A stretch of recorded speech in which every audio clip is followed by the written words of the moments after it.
14 days. The countdown is on, and Donald Trump is turning his focus to the battleground states in a final push to win over voters. So, where do the states that matter the most stand right now? Here to break it down, senior fellow at the King's College in New York, Scott Rasmussen. Thank you so much for joining us once again. Great to be with you. It's my Tuesday morning thing. Yeah, we've been going through this, I was going to say, for months, and we're down to 14 days. So we have both candidates. They're in Florida today. They're really concentrating on those states where the math could add up for them. Well, that's the key. It is the electoral college math that this is all about.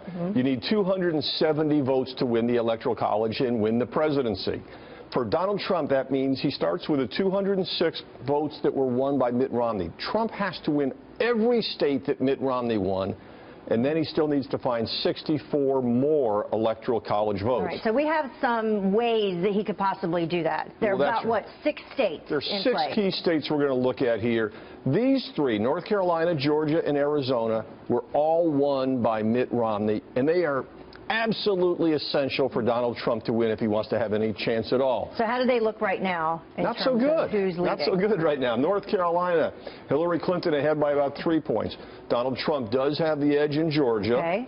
And in Arizona, very close, but Clinton with a slight edge. So that's not bad. I mean, this is within the margin of error, and you have a toss-up there. But remember, all 3 have to be won by Donald Trump. If they split these, it's not good enough. Doesn't do them any good, okay? Right. Then, we've been talking about these. Florida, which is, as we mentioned, where they are today. Where they are today. Ohio, a key battleground state.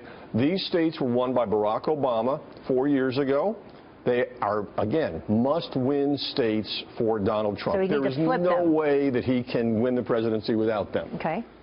Right now, it's a toss-up in Ohio. He's got a half a point advantage, but really all even there. And in Florida, the reason the candidates are both there right now, this is a critical state. Hillary Clinton with a 4-point edge.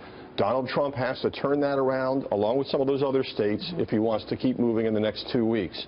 But even if he wins all 5 of those states, the 3 that were the battlegrounds that Romney won, Florida and Ohio, that only gets Donald Trump to 253 electoral college votes.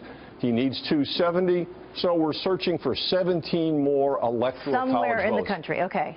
The most direct, most talked about route is Pennsylvania. 20 electoral college votes, always very tempting. So that would put him over the top. That's right. If he won those other states and Pennsylvania, he moves into the White House. But right now he's behind. He is behind by 6 points. Okay. And so, again, the sense is this is a real uphill fight with 2 weeks to go. When you look at the map, these are the 6 states that we're going to be talking about.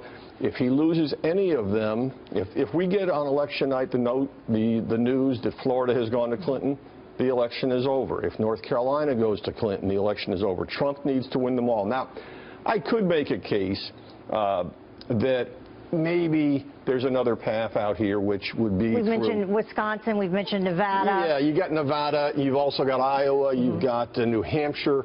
There are a handful of ways you can get there. Michigan is a state in this Rust Belt area that could possibly be there.